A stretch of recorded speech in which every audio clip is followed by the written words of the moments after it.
There is a man in the room who doesn't speak much, not because he's shy, not because he lacks confidence, but because he doesn't need to prove anything. While everyone else is talking, laughing too loud, filling the silence, he's watching. And what makes people uncomfortable is this: he could leave at any moment, and nothing about his life would collapse. That's why society doesn't trust him. They call him distant, they call him strange, they call him antisocial.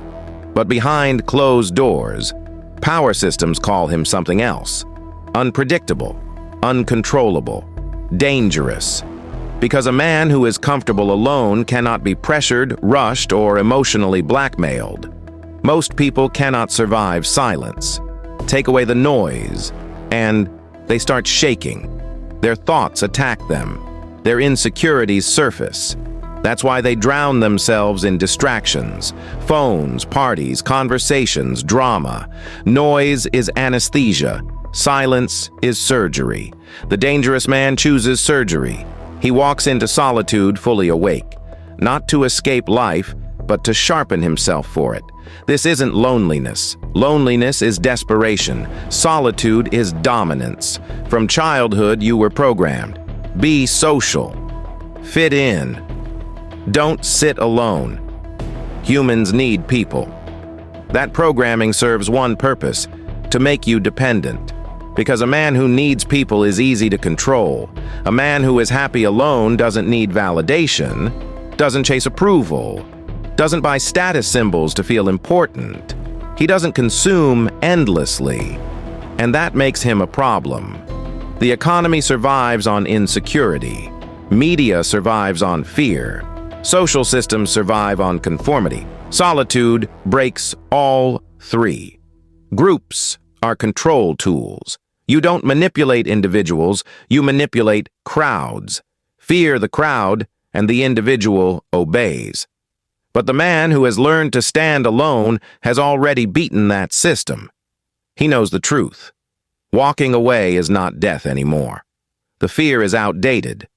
Look at predators. They move alone. They waste no energy. They don't announce themselves. Prey travels in noise. Predators move in silence. The man who enjoys being alone is not weak. He is efficient. When you're alone, you stop performing.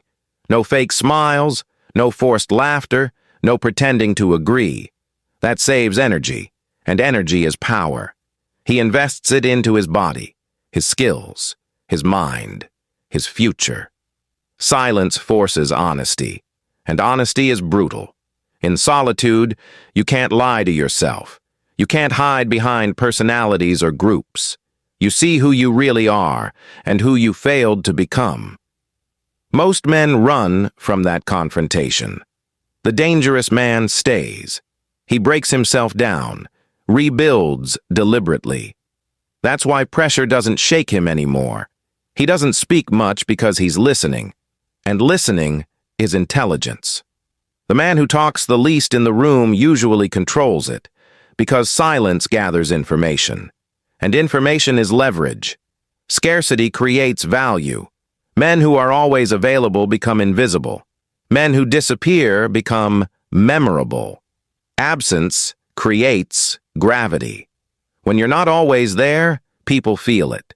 And feeling your absence is power. This isn't alpha or beta. Those are still slaves to the hierarchy. The dangerous man steps outside the game.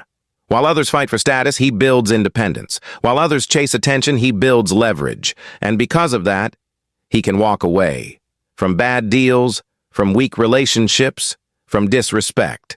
Because going back to his solitude is not loss. It's safety. Solitude doesn't make you lonely.